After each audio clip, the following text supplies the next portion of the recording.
오늘은 많은 열매 맺는 가지가 되리라라는 제목으로 하나님 말씀 증거하겠습니다. 열댓 분하고 인사하겠습니다. 당신은 예수님의 가지입니다. 많은 열매를 맺게 될 것입니다. 지금 성탄 시즌을 보내고 있습니다. 그러면서 우리는 또 한 해를 마무리하는 그런 시점에 서 있기 때문에 누구나 이 시점이 되면은 우리 한 해를 돌아보면서 과연 내 삶에 또 내 신앙생활에 얼마나 많은 열매가 있는지를 돌아보게 됩니다.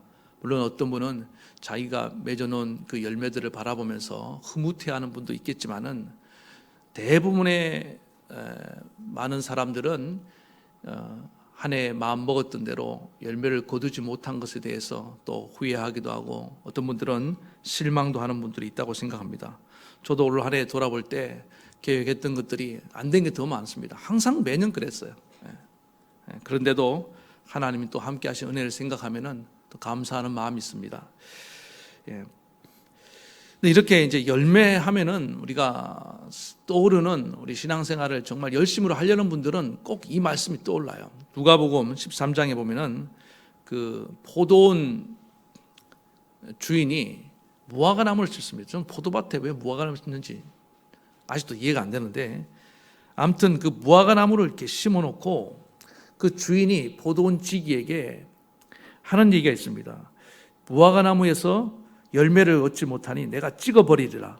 어찌 땅만 버리겠느냐. 그때 이제 이 포도원 지기가 주인님 금년만 그대로 두소서.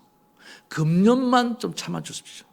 두릅하고 거름을 줄이니 그때 가서 열매를 맺지 않으면 그때 찍어버리소서. 한 해만 기다려주세요. 그렇게 된 게 벌써 수십 년인 그런 사람들도 있다니까요.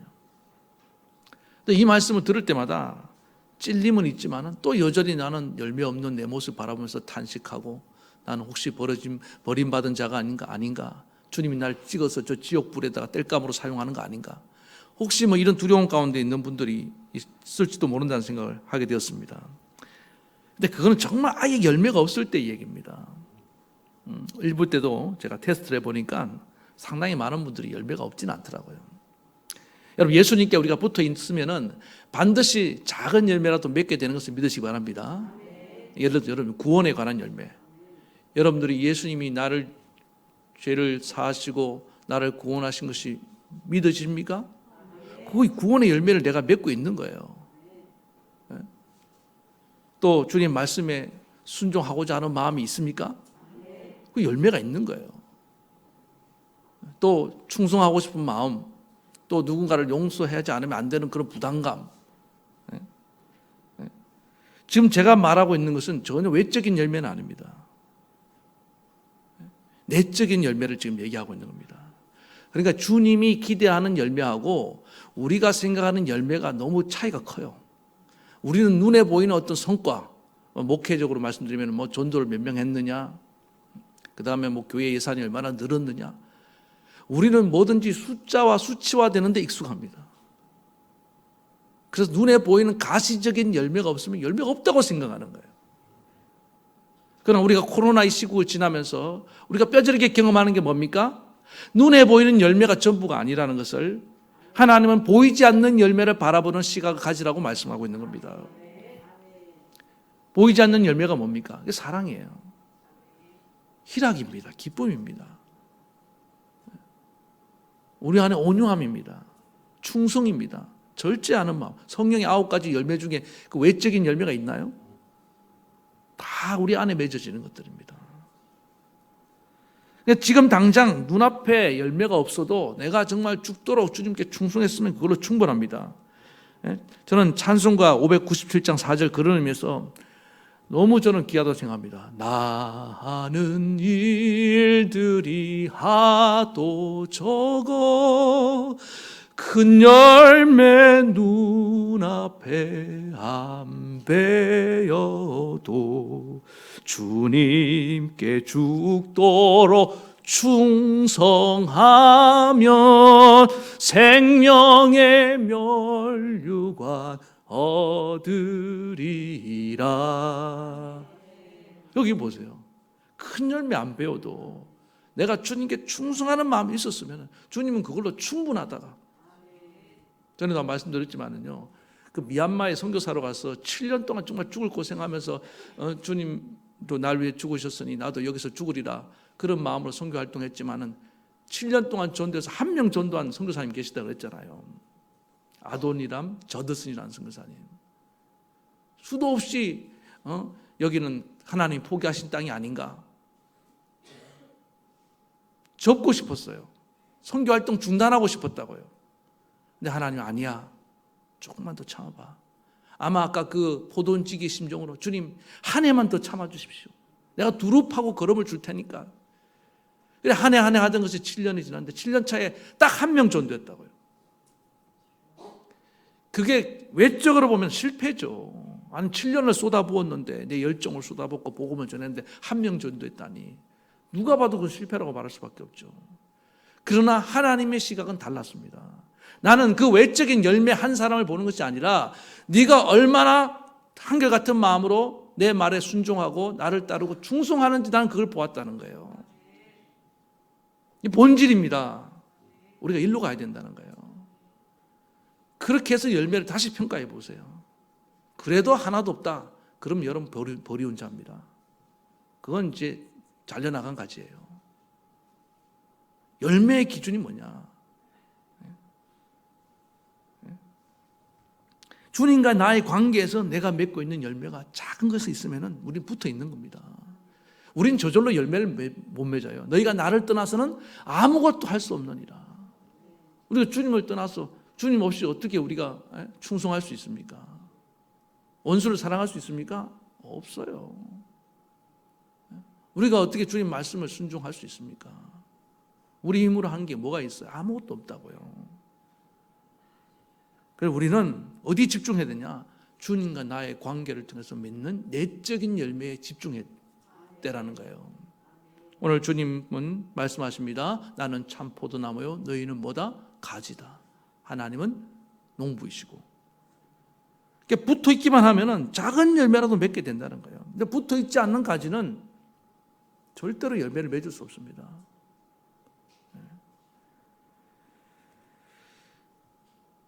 그래서 하나님이 이제 성경에 보니까 마태복음 7장 16절에 보니까 그들의 열매로 그들을 알지니 가시나무에서 포도를 또는 엉겅퀴에서 무화과를 따겠느냐. 열매를 통해서 우리가 예수님께 붙어 있는지 아닌지를 증명해야 된다는 겁니다. 근데 그 열매가 어떤 열매라고요? 보이는 열매가 아니에요. 내적인 열매입니다. 여러분 오늘 여러분의 이 내적인 열매를 바라보는 영안이 열리기 바랍니다.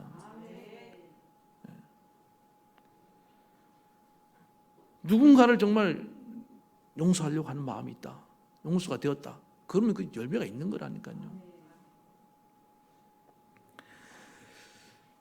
그래서 오늘 예수님이 주목하고 계시는 건 뭐냐면은 이 잘려나간 가지가 아닙니다.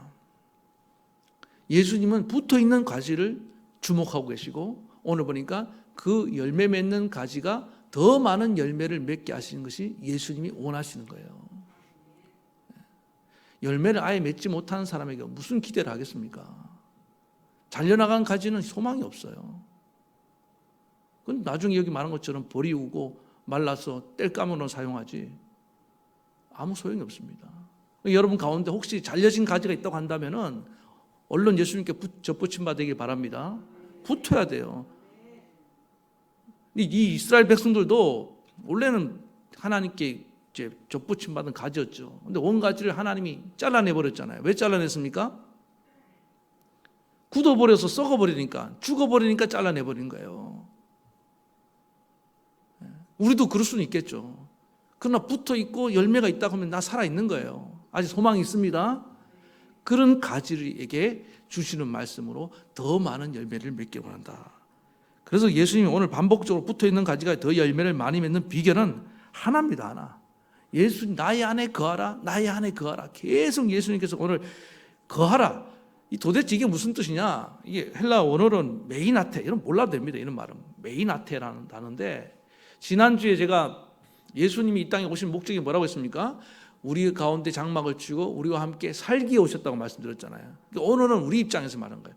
예수님이 우리와 함께 살기에 오셨다면은 우리가 해야 될 일은 뭐냐? 이제 그분 안에 우리가 거하기를 힘써야 된다는 겁니다.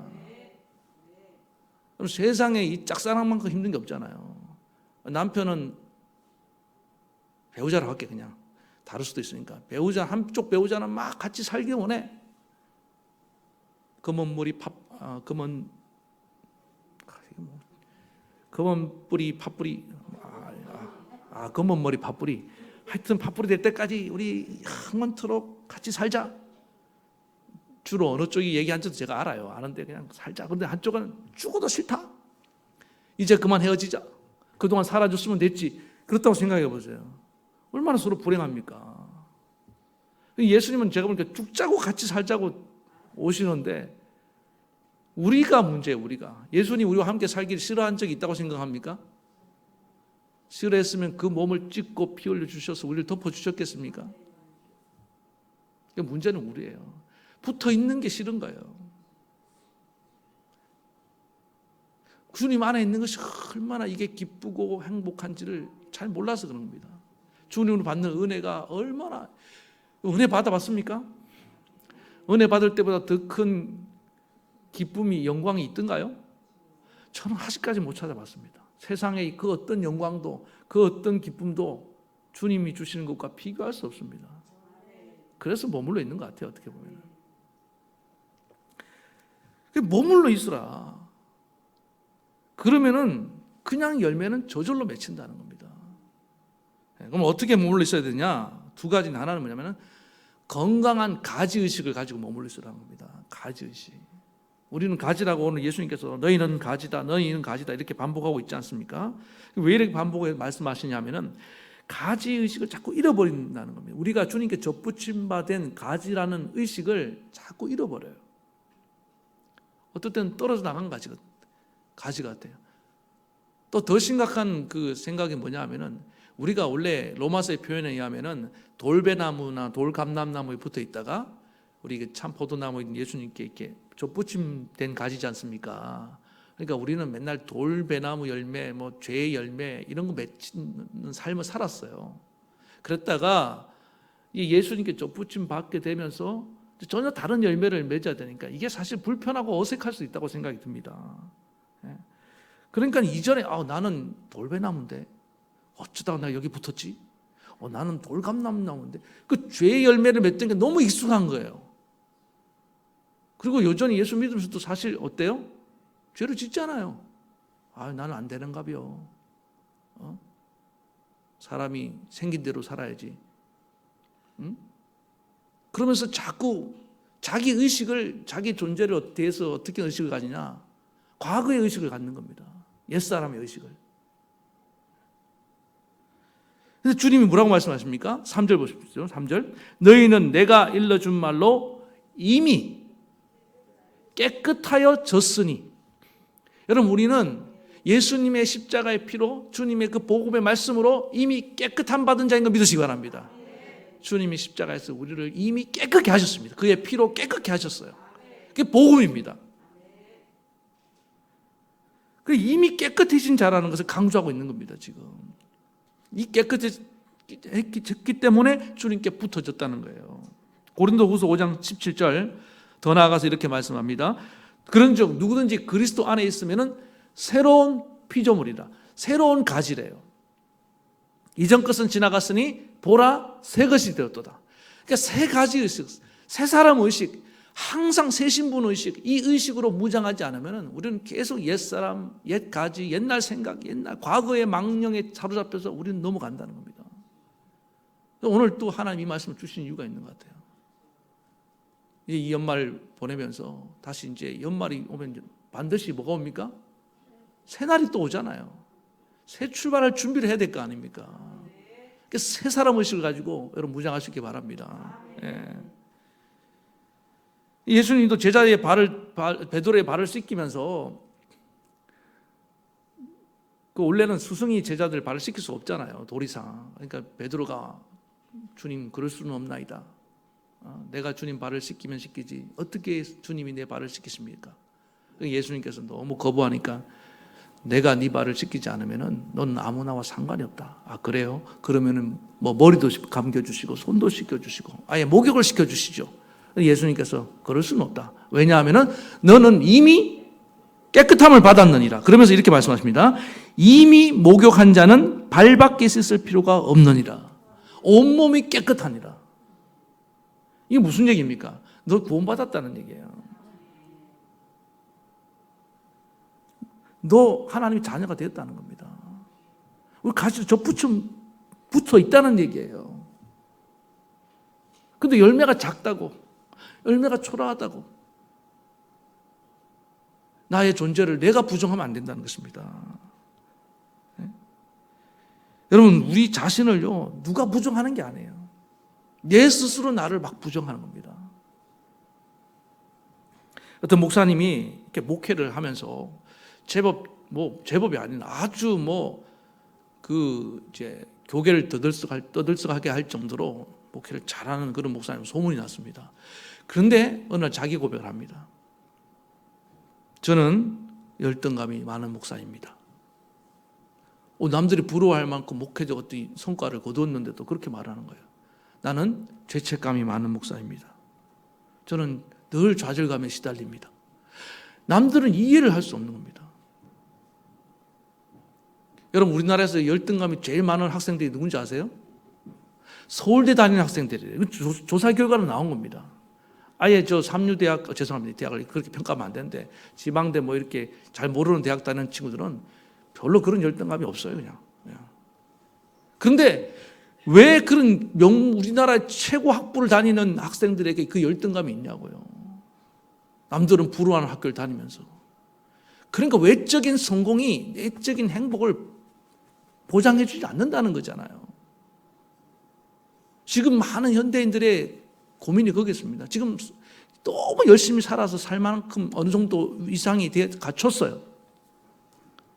그런데 문제는 뭡니까? 내 안에 여전히 남아있는 이 죄책감과 어떤 좌절감, 아까 말한 열등감이 나를 사로잡고 있는 겁니다. 그래서 성공주의를 쫓아가는 순간 우리 다 망한다고 말씀드린 게 그거예요. 여러분들이 최고 뭔가를 이루고 정상에 올라가 보십시오. 만족이 될 것 같습니까? 아니에요. 애시당초 그 목표는 잘못된 겁니다. 그래서 자기는 뭣도 모르고 열심히만 해서 해왔는데 자기 안은 텅 비어 있는 것을 발견한 겁니다. 그러니까 알고 보니까 이분이 어릴 때 상처가 있는데 그게 뭐냐? 목사님이 집안에 장남으로 태어났습니다. 태어나다 보니까 장남은 장남이 애로사항이 있지 않습니까? 장녀, 장남들. 뭐가 있어요? 항상 동생들을 의식해야 됩니다. 부모님들이 야, 네 동생이 본다. 정말 듣기 싫어. 네 동생이 본다. 나도 아직 어린데 벌써 어른이 다 돼버린 거예요.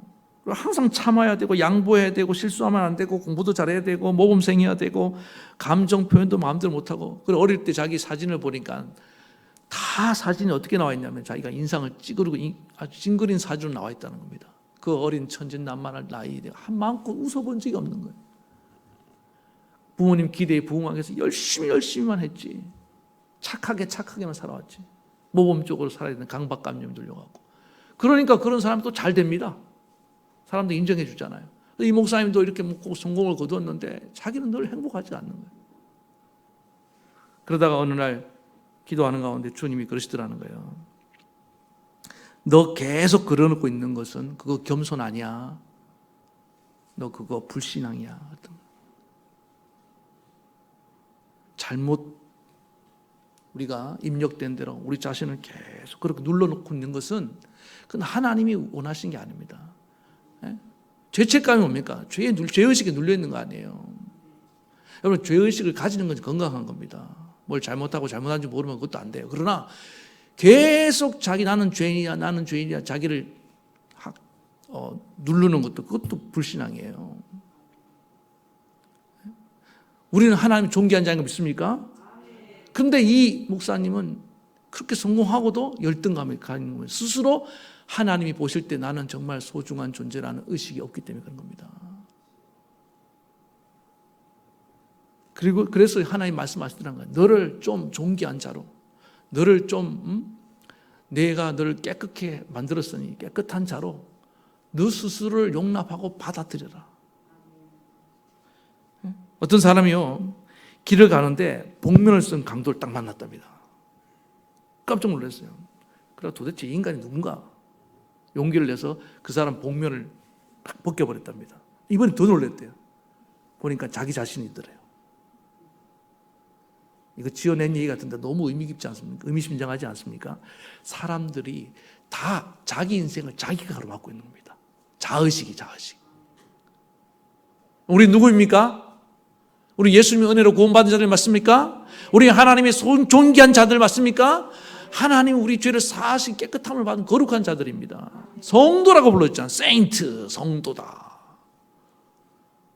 근데 아까 말한 것 열매가 없구나. 뭔가 좀 안 되면은 악한 마귀가 계속 복면을 쓴 강도처럼 다가와서 우리에게 속삭이는 겁니다. 너 해도 안 되잖아. 너 이번에도 실패했잖아. 네 과거를 생각해라. 네 분수를 알아야지. 그러면서 계속 우리를 넘어뜨리려고 만들고 있습니다. 결국 마귀의 목적은 뭔지 압니까?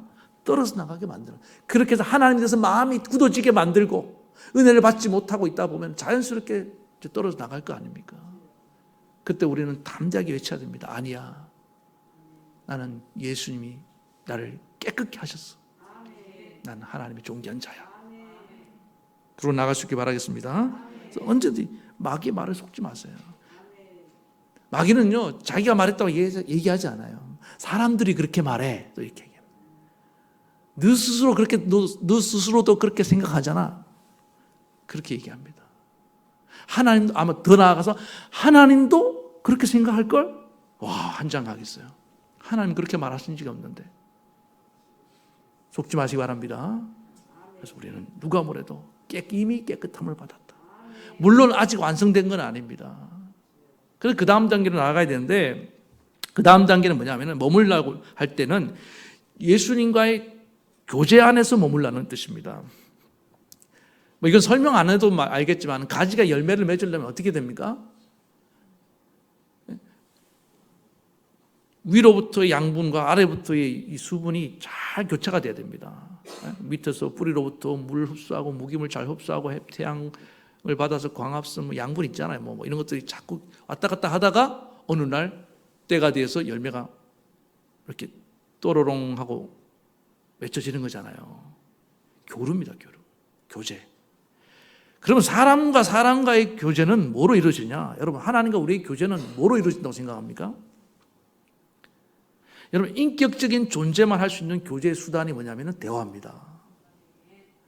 목사님, 저는 걔하고도 대화를 하는데, 걔 입장에서는 대화가 아니에요. 그럼 한번 물어볼게요. 걔가 여러분에게 안녕하세요 하면 걔가 뭐라고 하던가요? 밥 먹어 하면 뭐라고 말해요? 처음부터 끝까지 멍멍이죠. 근데 여러분들이 알아듣는 것 뿐이에요. 본능적인 언어를 구사하고 언어적 소통이 일어나는 것은 인간과 하나님만 할 수 있는 것인 걸 믿으시기 바랍니다. 하나님 우리 그렇게 창조하셨어요. 그리고 또 그러더라고요. 걔가 웃는 거 봤어요? 고양이 웃는 거? 하도 만화를 많이 봐갖고 걔가 웃는 줄 알아. 걔는 짖기만 하지 웃질 않습니다. 고양이 웃는 거 봤어요? 쥐가 웃는 거 봤어요? 미키마우스 그 만화가 웃고 있는 거지. 의인화해서 웃는 거예요. 웃을 수 있는 존재는 사람밖에 없어요. 얼마 전에 제가 이제 가다가 어떤 동네 어르신한테 인사를 딱 하니까 어르신이 너무 고맙다고, 요즘 같은 세상에 나한테 인사를 해준 사람이 다 있네 이러면서 막 반가웠고, 제가 누구냐고 막 물어서 제가 여기 교회 목사입니다. 어쩐지 목사님 같더라 하면서 그러시더라고요. 환하게 웃으시는데 너무 천진난만하고, 그분 얼굴을 보면서 힐링이 되더라고요. 여러분, 우리가 웃어주기만 해도 엄청난 힐링이 일어나는 것을 믿으시기 바랍니다. 얘기하다가 지금 웃는 얘기로 갔는데, 말을 통해서 서로 대화를 하는 겁니다. 그래서 소통이 된다, 대화를 할 때는 되는 것은 무조건 말과 말이 오가는 겁니다. 그러려면은 여러분, 말을 하는 것은 뭐냐면 대화는 먼저 들어야 됩니다. 우리가 하나님 말씀을 먼저 들어야 될 줄 믿습니다. 그리고 내 할 말을 말하는 거예요. 꼭 저는 그래서 이 대화가, 탁구 좋아하십니까? 핑퐁. 탁구를 하려면은 서비스를 먼저 받잖아요. 그래서 하나님이 서비스권을 먼저 갖고 있는 걸 인정해야 됩니다. 우리는 하나님 말씀을 먼저 들어야 됩니다. 그러면은 어떤 역사가 일어나냐? 하나님의 말씀을 들으면 하나님 마음을 알게 돼요. 그때 내가 무슨 말을 해야 될지가 나오는 겁니다. 여러분, 말하다가 상처받는 대부분의 경우는 뭐냐면은 그 사람, 말하는 사람의 마음을 모르기 때문에 그럽니다. 부모님이 자녀에게 좀 야단을 치잖아요. 응? 야, 그렇게 사는 거 아니야. 근데 잔소리로 받아들이고 그 다음에 그 말에 상처를 받는 이유는 뭐냐? 뭘 말하는 기술이 부족해서 그럴 수도 있습니다. 더 큰 이유는 뭐냐면은 부모님의 마음을 모르면 그래요. 마음을 모르면. 그래서 말은 뭐로 듣느냐 하면은 하트, 마음으로 듣는 겁니다. 마음으로. 예수님, 하나님 말씀이 들리는데 여러분 귀로 듣는 게 아닙니다. 얼마 전에 어떤 분이 저한테 눈물을 흘리면서 목사님, 이제야 하나님 말씀이 들려옵니다 그러더라고요. 신앙생활을 수십 년 하신 분이에요. 그동안은 어떻게 안 들렸습니까? 예, 안 들렸습니다. 이제야 예배의 소중함을 알고 하나님과 교제하는 소중함을 내가 알겠습니다. 정말 진심이 담긴 눈물을 글썽이면서 저한테 얘기를 하시더라고요. 전엔 그렇게 목사님이 예배 드려야 됩니다. 기도해야 됩니다. 하나도 안 들렸다는 거예요. 제가 알았어요. 아무리 들어도 들리지 않는 분이 있다. 이제 뭐가 열렸냐면 마음이 열린 겁니다. 어떻게 들리게 됐냐 모르니까 고난을 겪으니까요. 마음이 열립니다. 그러더라고요. 고난을 겪으니까. 고난이라는 게 여러분 잘 보세요. 내 힘으로 뭔가를 할 수 있는 건 고난이 아닙니다. 아직도. 진짜 고난이 뭐냐? 고난을 할 때는 내 힘으로 아무것도 할 수 있는 게 없어요. 한계 상황입니다. 그게 고난이에요. 돈 빌리러 다닐 수 있으면 아직 고난 아니에요. 살만한 겁니다. 아직 사람 만나갖고 뭐 이렇게 해결할 방법을 찾는 분들 아직 고난이 아니에요. 죄송합니다만. 그건 고난이 아니에요. 아무것도 할 수 없더라는 거예요. 하나님은 붙잡지 않으면 안 되는 상황. 그때 하나님의 음성이 들려오더라는 거예요. 어디까지 들려오냐? 이 가슴, 영혼 깊은 곳까지 들려오더라는 거예요. 이게 새겨지는 겁니다. 하나님의 말씀은 가슴으로 듣는 거예요. 영혼의, 마음의 문을 열려야 되는 거예요. 그때부터 대화가 시작되는 겁니다. 여러분, 부부 모든 관계가 그래요. 마음으로 듣지 않는 순간은 피상적인 겉도는 대화에 끝나는 겁니다.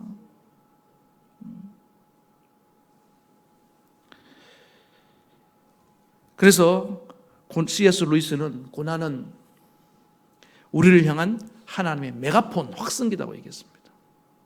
고난 당할 때 하나님의 음성이 들려오거든요. 히브리 말로 광야, 미드바르, 말씀, 다바르, 어원이 같아요. 미드바르에서 다바르가 말씀이 들려온다는 겁니다. 그러니까 우리 마음을 항상 어디로 인도해야 되냐? 아무것도 없는 광야에 서 있는 것처럼 그런 상태에서 하나님 말씀을 들어야지만이 들려옵니다. 우리가 너무나 부유하고 뭔가를 다른 의지하는 힘이 있을 때는 하나님 말씀이 들리긴 들리지만 다 한 길로도 걸려버리는 거예요. 그래서 예수님께서도 심령이 가난한 자가 복이 있다. 가난한 마음으로 들어야 된다는 겁니다. 지금 이 시대가요, 말씀의 홍수 시대입니다. 여러분들이 마음만 먹으면 인터넷으로 얼마든지 설교를 들을 수 있는 거 압니다. 잘 알아요. 그러나 그 많은 설교가 여러분을 살리는 것이 아닙니다. 그 중에 한 말씀이라도 내 영혼 속에 들어오는 말씀, 마음으로 가슴에 와닿는 말씀 있길 바랍니다. 그러면서 잘하는 거예요, 교류가. 오늘도 여러분 한 말씀이 여러분 마음에 들어갈 수 있기 바랍니다. 네. 네. 저는 감사해요. 이렇게 얘기하시는 분들이 한 번씩 있기 때문에 땅에 떨어지지 않구나. 적어도 제가 이 강단에 선포하는 말씀이 땅에 떨어지지 않고 있구나. 감사했습니다. 그래서 오늘 예수님께서는 내 말이 너희 안에 거하면은, 자, 7절 보겠습니다. 자, 너희가 내 안에 거하고 주님 원하시는 게 이거라고 말씀드렸지 않았습니까? 내 말이 너희 안에 거하면은 무엇이든지 원하는 대로 거하라. 주님의 말씀이 내 안에 충만히 거하고 났을 때 무엇이든지 드리는 그 기도가 이루어지고 응답이 된다는 겁니다. 내 기도가 왜 이렇게 응답이 되지 않는가? 여러분, 하나님께 반문하기 전에 내가 정말 하나님 말씀 안에 듣고 충분히 거하고 있는가? 이것부터 점검하시기 바랍니다. 하나님 말씀을 안 듣고 있으면서 목사님 들었는데요. 지난 주일 설교도 좋고 다 들었는데 머리로는 들었죠. 알기는 알고 있어요. 그러나 가슴으로 와닿고, 다른 말로 하면요, 가슴으로 와닿다는 건 뭐냐면 그게 순종으로 이어지는 말씀을 말하는 겁니다. 행함은 순종하지 않는 말씀은 들은 게 아니라고 그랬잖아요. 들은 게 아닙니다. 마음으로 안 들었던 거예요. 남 비판하는 도구로 사용하는 그 말씀이 어떻게 그게 내게 주신 말씀이냐고요. 그렇지 않습니까? 오늘 사랑하는 성도 여러분들, 하나님의 음성을 듣고자 하면 들립니다. 가난해지십시오. 아무것도 없다고 자기를 부인하십시오. 난 주님밖에 없다고 말하세요. 이 세상의 소음 속에 너무 쉽게 숨지 마세요. 주의 음성이 들려주는 그곳으로 나아가서 오늘 주의 음성을 듣기 바랍니다. 그리고 잠잠히 주님께 기도하세요. 주님, 어떨 때는 뭘 구할지를 모르겠습니다.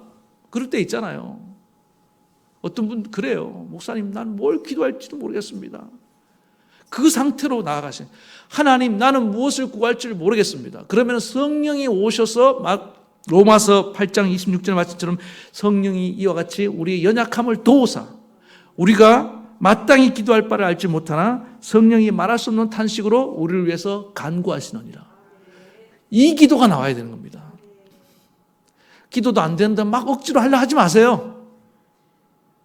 그 기도가 그 중언부언밖에 안 됩니다. 어떤 분들은 기도 안 되면 더 세게 기도하라 그러는데 그러다 보면 또 방언이 터진다 그렇게 얘기하는 분인데 저는 그건 아니라고 생각합니다. 내 마음이 닫혀 있는데 그럼 그 상태로 얘기하면요 상대방 공격하는 말밖에 안 나와요. 짜증밖에 안 나오지 않던가요? 그럴 때는 뭡니까? 그냥 가만히 잠잠히 주님을 바라보시기 바랍니다. 그래서 주님과 눈을 마주치고 주님 마음을 알면 그때 주님 나와요. 할 말이 나와요. 내가 죄인입니다. 하나님, 내가 잘못했습니다. 나온다니까요. 내가 주님 바라보지 않고 환경 바라봤습니다. 내가 주님 믿는다고 하면서 주님 안에 거하지 않고 자꾸 다른 데를 기웃거렸습니다. 그게 깨달아지는 거예요. 문제가 나한테 있다는 게 깨달아져요. 아니, 주님 안에 있는데 두려울 게 뭐가 있습니까? 죽어도 사는데. 할렐루야. 주님 안에 있지 원하지 않았다는 거예요. 오늘 주님 안에 거하는 방법 말씀드렸습니다. 내가 누구인지를 다시 회복하시기 바랍니다. 우리는 거룩한 가지입니다. 우리는 기도와 말씀과 기도로 주님과 교제하는 길이 열렸습니다. 우리의 특권이잖아요. 그래서 항상 풍성한 교제를 통해서 많은 열매를 맺는 저와 여러분 되기를 축원합니다. 말씀 생각하시면서 찬양 부르겠습니다.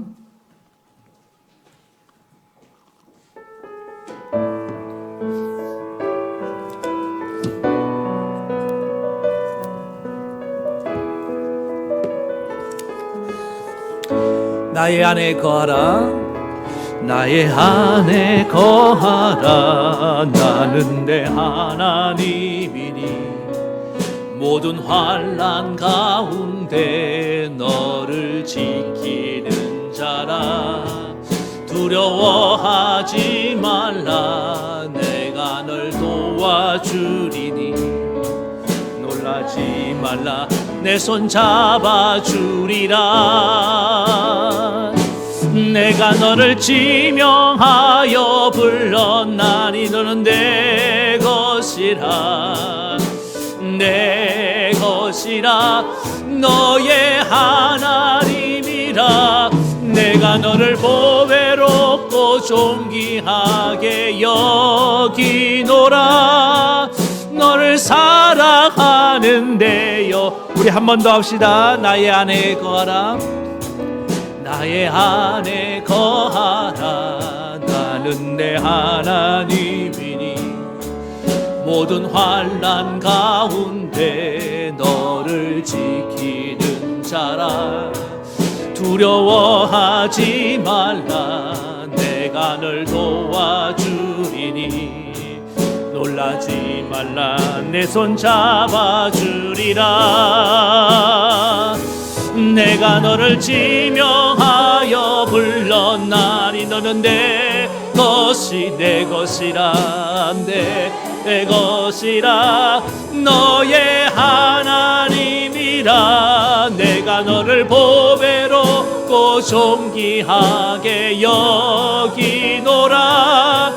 너를 사랑하는데 내가 너를 지명하여 불렀나니 내가 너를 지명하여 불렀나니 너는 내 누구의 것입니까?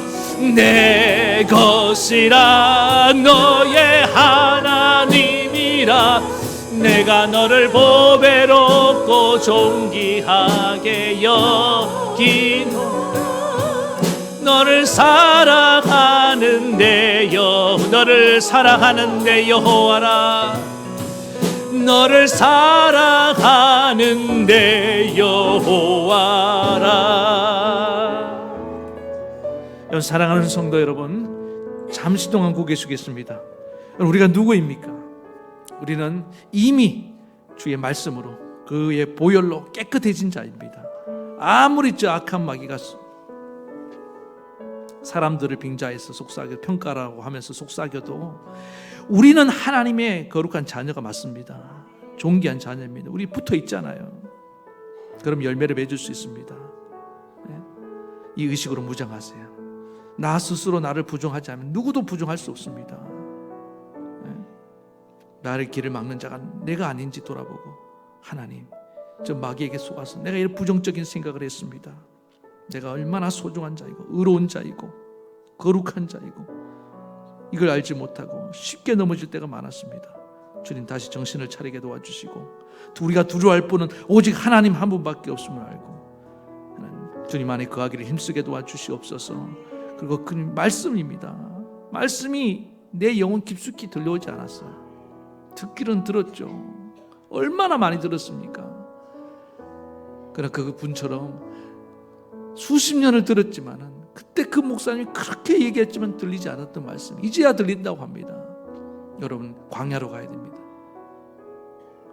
언제나 광야 의식을 가지고 말씀을 듣고 그때 비로소 하나님 마음을 알고 이제 기도하는 성도가 되기 바랍니다.